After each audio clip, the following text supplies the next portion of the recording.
asked to speak on Saturday night service. So I say, absolutely, I'll do it. What's my topic? Failure. Fear of failure. Okay, I'll do that. So I start thinking to myself, is it that bad? Okay. Typically when you're asked to speak on something, it's because you're very knowledgeable of what you're talking about.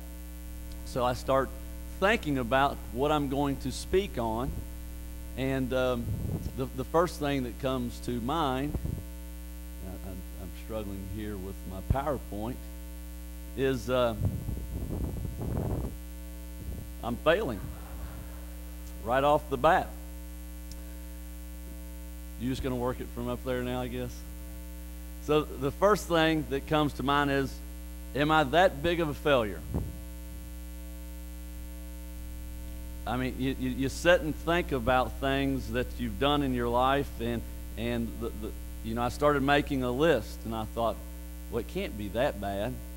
So, I've come up short from time to time, as we all have. I'm sure is there anyone in here that can raise their hand and say that I've never failed? Anybody? No takers, okay? So, out of the norm, we've all failed, I included. I've played sports most of my life, and for the most part, I feel like I've been pretty successful. Played on winning teams, won championships. I could have brought some trophies out and showed you guys tonight, but I didn't. Even had the opportunity to play at the next level. Played college basketball for 4 years, got to play college baseball for a couple of years, had the opportunity to play for a national championship, get to wear a ring around, one of 15 rings, something special. Have the opportunity to coach.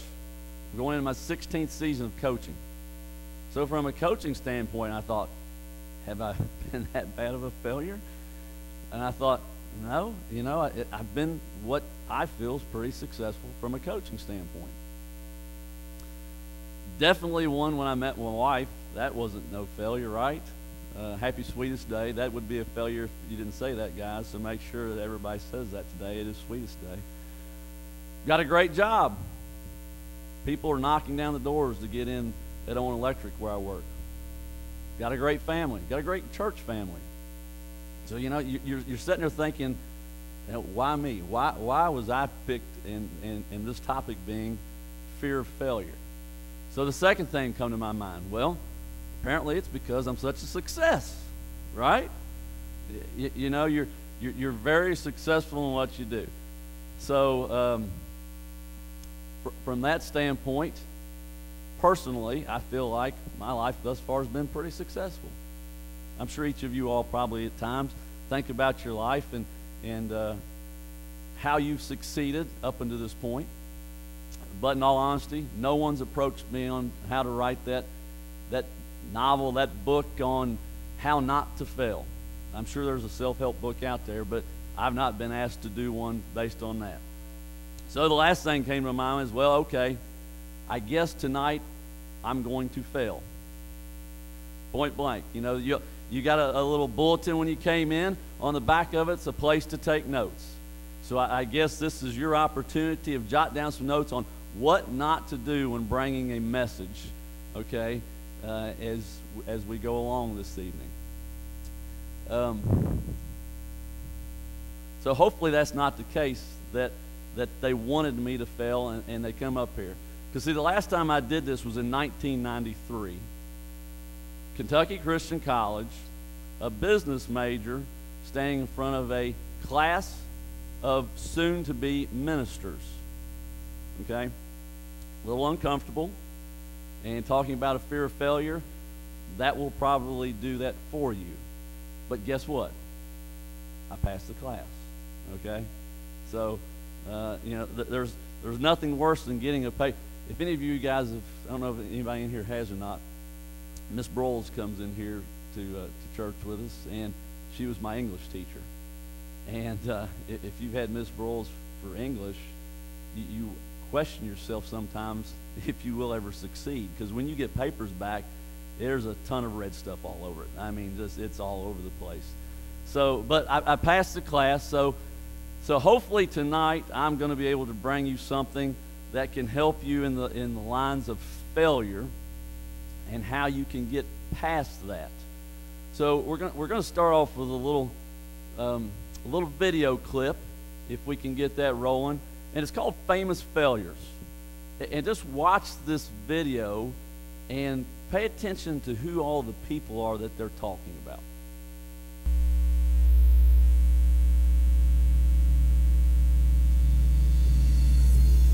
After being cut from his high school basketball team, he went home, locked himself in his room, and cried.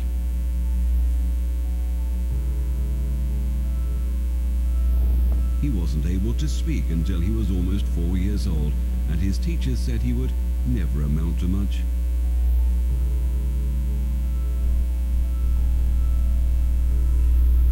Was demoted from her job as a news anchor because she wasn't fit for television.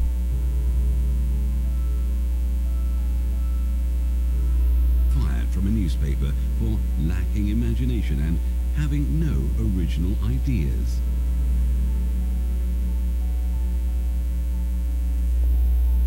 At age 11, he was cut from his team after being diagnosed with a growth hormone deficiency, which made him smaller in stature than most kids his age. At 30 years old, he was left devastated and depressed after being unceremoniously removed from the company he started.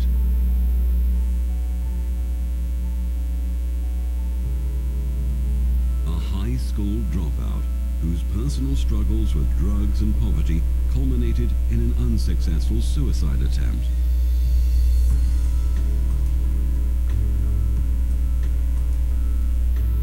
A teacher told him he was too stupid to learn anything, and that he should go into a field where he might succeed by virtue of his pleasant personality. Rejected by Decca Recording Studios, who said, "We don't like their sound. They have no future in show business."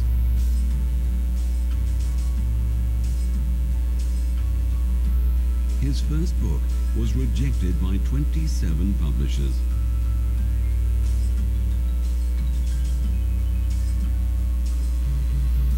His fiancée died, failed in business, had a nervous breakdown, and was defeated in 8 elections.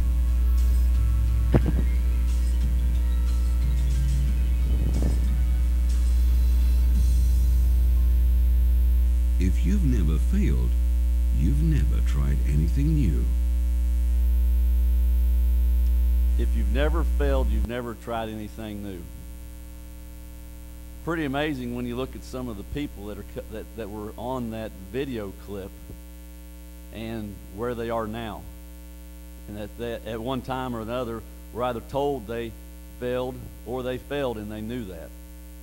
So I'm going to bring about 3 things tonight to go through on things that I think you need to do to be able to get through that fear of failure. Okay, and the first one is you have to admit it. Okay, cold hard facts. Everybody's going to fail. Everybody's going to come up short. And you have to be honest with yourself. We're all going to make mistakes. Not a one of us raised their hand up here earlier when I asked if you'd ever not made a mistake. And there's only one person that's ever walked this earth that's not made a mistake, and that was Jesus Christ. So we know that.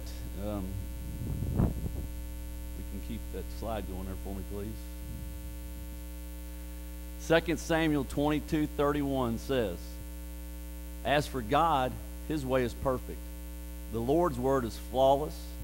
He shields all who take refuge in him."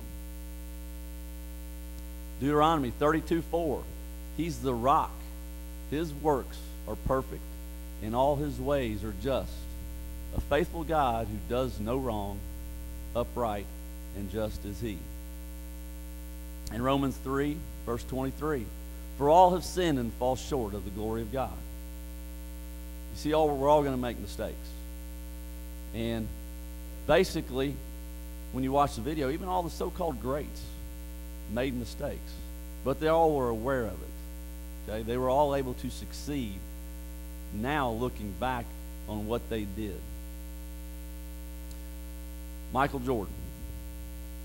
Probably most will say the greatest basketball player ever played a game. I've missed more than 9,000 shots in my career, lost almost 300 games. 26 times I've been trusted to take the game-winning shot and missed. I've failed over and over and over again in my life, and that is why I succeed. Thomas Edison, unsuccessful 1,000 plus ways, some say up to almost 10,000 times, in creating the incandescent light bulb. He's quoted as saying, I did not fail to make the light bulb 999 times, but learned 999 times how not to make a light bulb. Abraham Lincoln failed twice to gain a seat in the United States Senate and 8 elections. So just think about that. 3 individuals that are very important to us when we look at history with Abraham Lincoln, an athlete, the light bulb being created. What if they just quit? What if they would have? Baseball, America's pastime, my favorite sport. Failure. For every winner, there are several dozen losers. I don't know if you realized it or not, but if you bat .333 for a career, you're probably going to make Hall of Fame. It's where all the greats are. .333.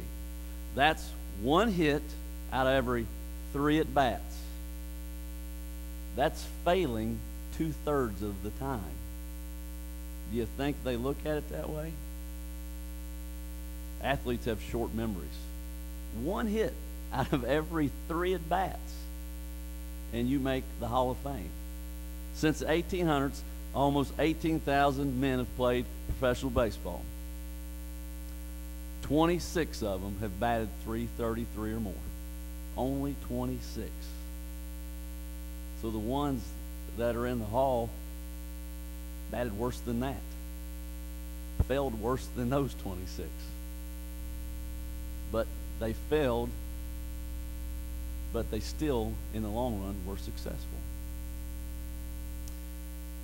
You know, the second thing that we need to do, or actually, we've talked about people we see, I guess, in the public's eye, but you have to ask yourself, what about biblical figures? Surely they didn't make any mistakes, right? People that were close to Jesus, that they didn't fall short. But guess what? They did. Look at the beginning. Adam and Eve, since the start of mankind, failed. Genesis 3, verses 11 through 13. And he said, who told you that you were naked? Have you eaten from the tree that I commanded you not to eat from?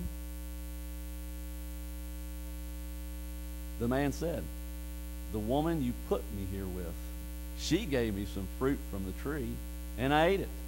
Then the Lord God said to the woman, what is this you have done? The woman said, the serpent deceived me, and I ate it. God just asked for one simple thing for them not to do, yet they failed him. But right off the bat, we go into the blame game, and we don't admit our failures. We want to point fingers at others. You know, Gary, I think, spoke about this a little bit last week in his sermon. Jonah flees from the Lord. Jonah 1, verse 3, the word of the Lord came to Jonah, son of Amittai, go to the great city of Nineveh and preach against it, because its wickedness has come up before me. But Jonah ran away from the Lord and headed to Tarshish. The Lord just asked him to go to a certain place. Did Jonah do as he was asked? No. He went elsewhere. We were actually watching this a little last week. I think Gary spoke about this one too, and it was odd as I was thinking about these things. Me and Martha was watching the movie Exodus last week. It was on TV. Moses and Pharaoh. Exodus 3 verse 10 says, "So now go, I'm sending you to Pharaoh to bring my people, the Israelites, out of Egypt." And did Pharaoh listen? We know as the story goes, no, he didn't. So, the first thing, obviously, is you got to admit when you fail. It's going to happen, and it's okay. But the second thing that you've got to do after you fail is you've got to learn from it. You've got to learn from your mistakes. They're going to happen. Failure is the opportunity to begin again, this time more wisely. I made the comment that we get to coach a lot. The one thing we're constantly telling the girls is learn from your mistakes. Learn from others' mistakes. You're standing on the sideline and I'm talking to someone else. I'm talking to you. Learn from their mistakes so that you don't go out and do what they did, and vice versa. But failure is that opportunity. It's something that you can do it's going to affect you, but it's going to make you successful. What do most people think about you if you come up short? Have you ever thought about that? I'm sure you have. Most people probably think you're a bad person. It's probably why we want to deny if we do fail. Rather than continuing on, we'd just rather give up. Just throw our hands up there and says, can't do it. When we have elementary camp, a lot of the girls, we'll have them do stuff, and I'll tell them, ladies, we're going to do some things today that you've never done before. And some of you aren't going to be able to do it. And they'll start doing it, and the first word I hear come out of their mouths, I can't do this. I'm like, what? What'd you just say? I can't do this. No. You struggle in doing this. You can do it. You might struggle in doing it, but it's going to take time. It's going to take a little bit of effort. But why? Why is that? Because it's easy. It's easy to throw up your hand and say, I quit. I'm done. I can't do this. I don't want to. That's not for me. Don't treat it that way. You got to plug on. You got to push forward. You got to work hard. It's not going to be easy. Some things will, some won't. Sometimes it's a struggle. John Wooden, coach of the UCLA Bruins, won several national championships. Great mentor when it comes to the coaching world. John Wooden said, and everything John said, Coach Wooden said was very simplistic. If you're not making mistakes, then you're not doing anything. I'm positive that a doer makes mistakes. One thing that Coach Wooden would teach his players when they would first arrive to UCLA, we're talking 18 and 19-year-old young men, how to tie their shoe. Now, you would think by the time you get 18 or 19, you tie your shoe. But Coach Wooden found that people struggled in that, and that was a failure, and they weren't tying them correctly. And that was that's a simple thing, but he taught them how to tie their shoe. Teddy Roosevelt. It's hard to fail, but it's worse never have tried to succeed. You never know when success is going to be around the corner if you quit and give up. Dr. Seuss, 27 people, publishing groups, turned him down. Think about some of the people on the video, if they would have just given up and wouldn't have learned from the mistakes that they made, where they might be or not be. We might not have Disney World right now, who knows? All right, Kentucky people, I'm sorry. This one was on Twitter, and you'll have to forgive me. It's from Louisville. But I liked it. You all might like the first comment of his statement, failure's good. You're probably thinking, yes, Louisville can fail all they want. But Rick Pitino said, failure's good. It's fertilizer. Everything I've learned about coaching, I've learned from making mistakes. Fertilizer helps growth, right?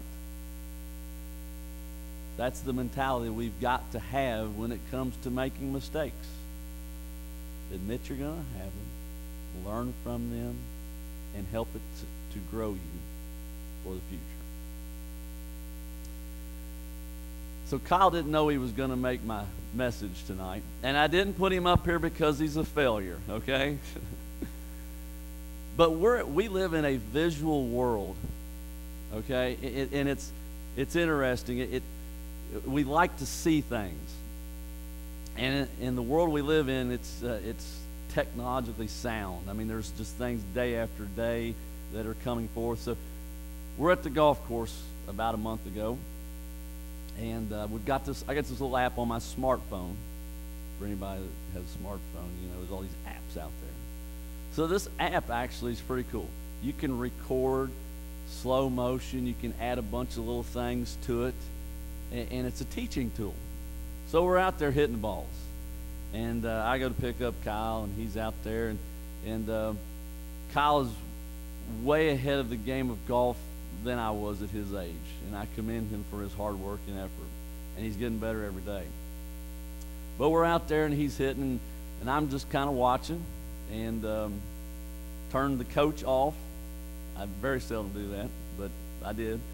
And I ask a lot of questions to try to get him to think and get involved. And he was hitting the ball pretty solid, but it was kind of fading off to the right a little bit. Okay, not a real hard slice, just a little fade. And so I got my phone out, started recording. So I paused and drew up some little lines there, as you can see. On the left is 3 colored lines. The red line is what plane his shaft is on, or his golf club. Okay?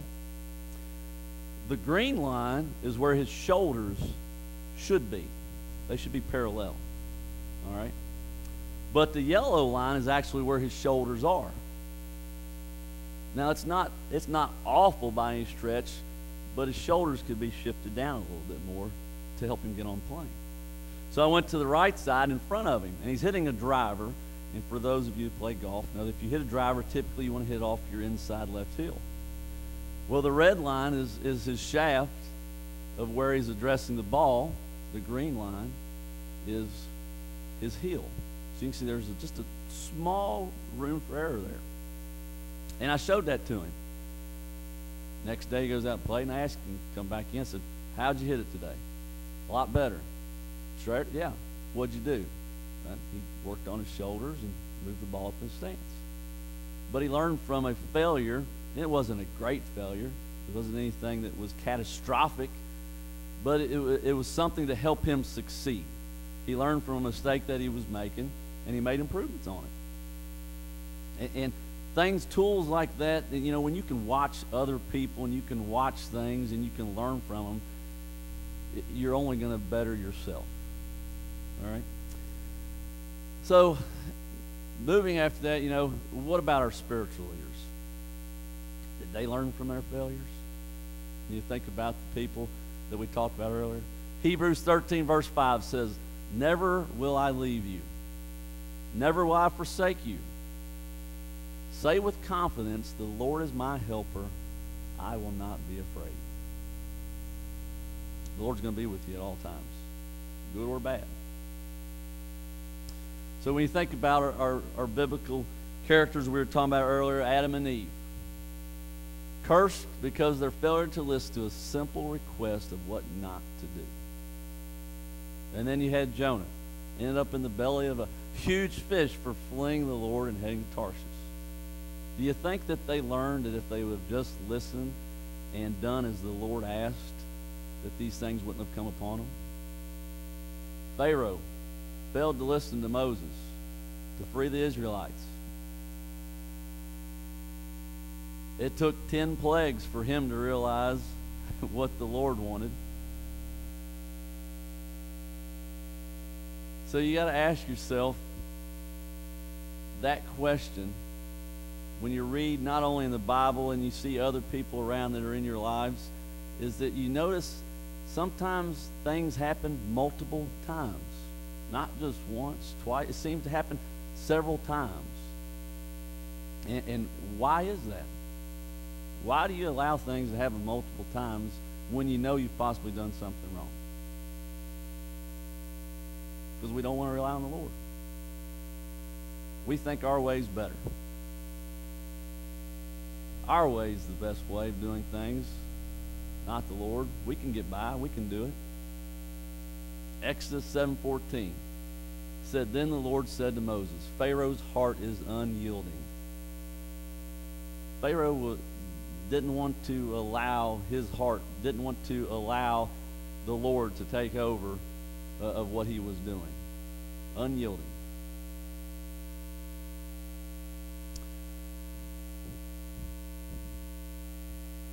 I put them in bold letters. We must rely on the Lord. We're all going to run through difficult situations in our life.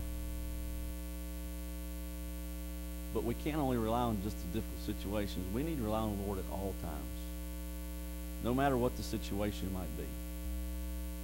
Isaiah 41 verse 13 says, "For I am the Lord your God who takes hold of your right hand and says to you, do not fear, I will help you." And think back to your childhood days, or if you've got little ones. We were in Gatlinburg last weekend, and obviously you guys know what the traffic's like in Gatlinburg, right? It's horrible. And I pulled up on a road, and there's a lot of people out walking around and everything. And I looked to my left, and there was a family coming up on us, and I was going to let them in front of us. And husband, wife, 2 little kids. Little girl's about 8 to 10. And she obviously knows there's a lot of traffic out, and she seemed fearful. And the first thing I see her do is look up at her mother, stick her hand up, and grab her hand. Comfort. What more comforting way than to have the Lord with you each and every day?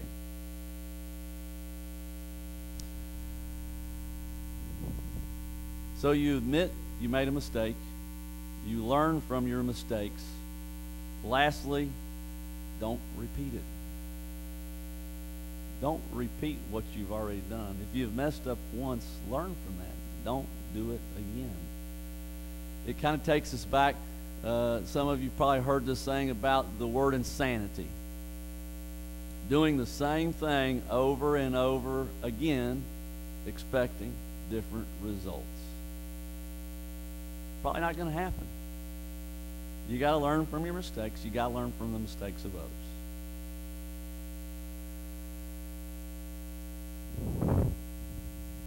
Doesn't matter who you are.